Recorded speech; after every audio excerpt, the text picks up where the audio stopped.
Imagine arriving at a friend's house for dinner. You knock, but no one answers.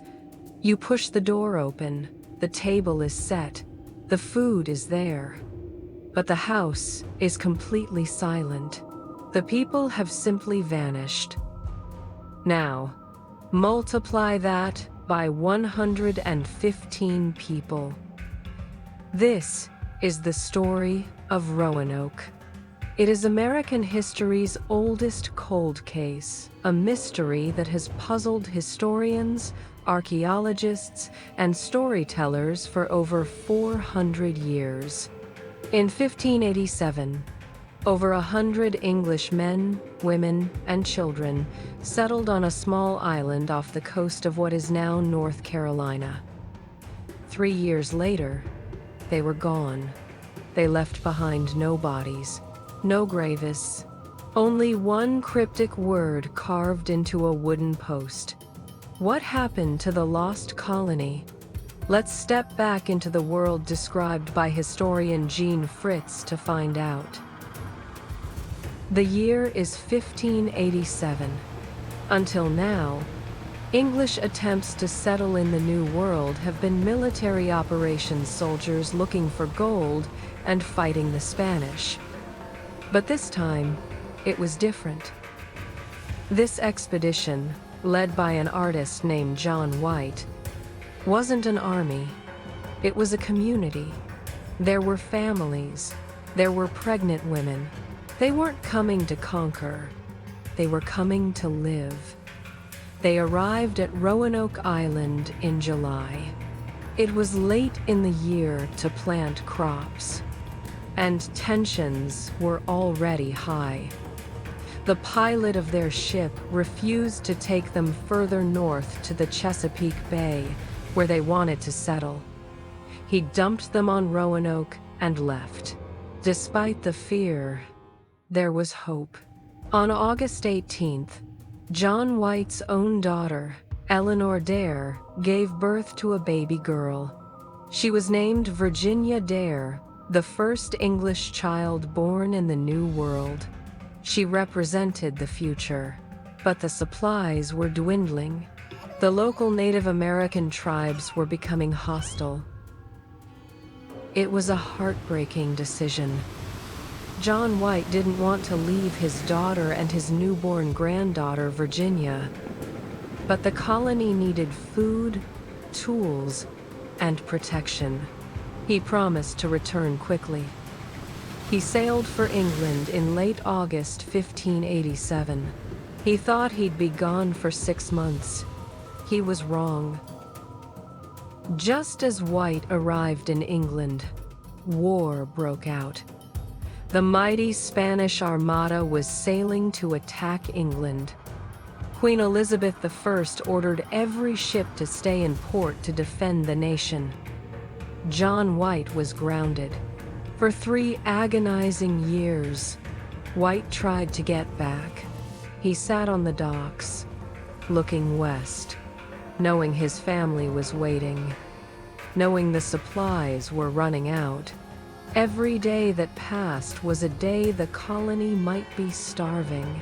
Finally, in 1593, years after he left, John White secured passage on a privateer's ship.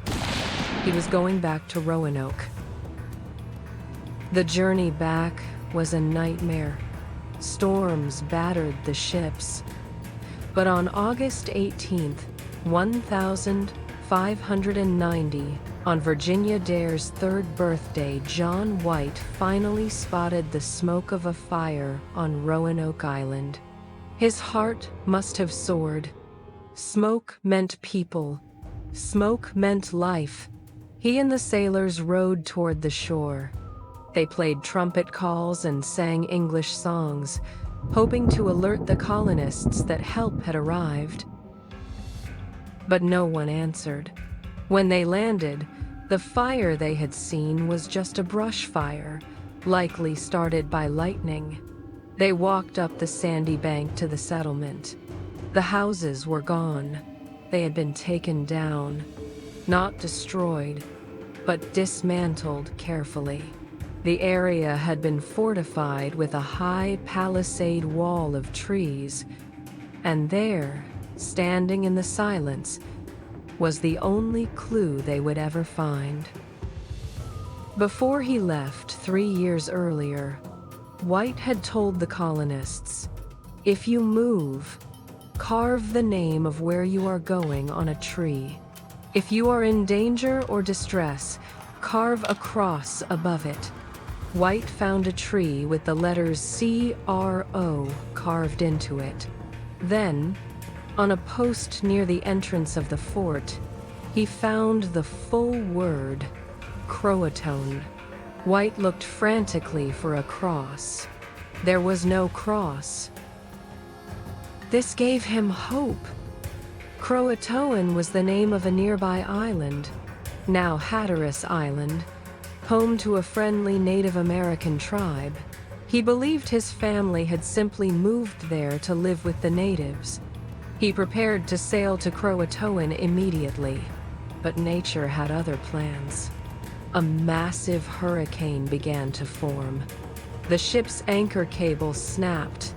The captain, fearing for his ship and crew, refused to go any further. He set sail for England, leaving Roanoke and John White's family behind forever. John White never raised enough money to return again. He died, never knowing the fate of his daughter or granddaughter. Did they assimilate with the Croatoan tribe? Many historians think so. Even today, DNA testing and archaeological digs on Hatteras Island hint that the English colonists may have lived out their lives there, blending two cultures into one. Others believe they were killed by Powhatan, or tried to sail back to England and were lost at sea. Jean Fritz's account reminds us that history isn't just dates and wars, it's people waiting for a ship that never comes. The houses are gone. The voices are silent. But the name carved on that post remains the most famous riddle in American history. What do you think happened to the lost colony? Let us know in the comments below.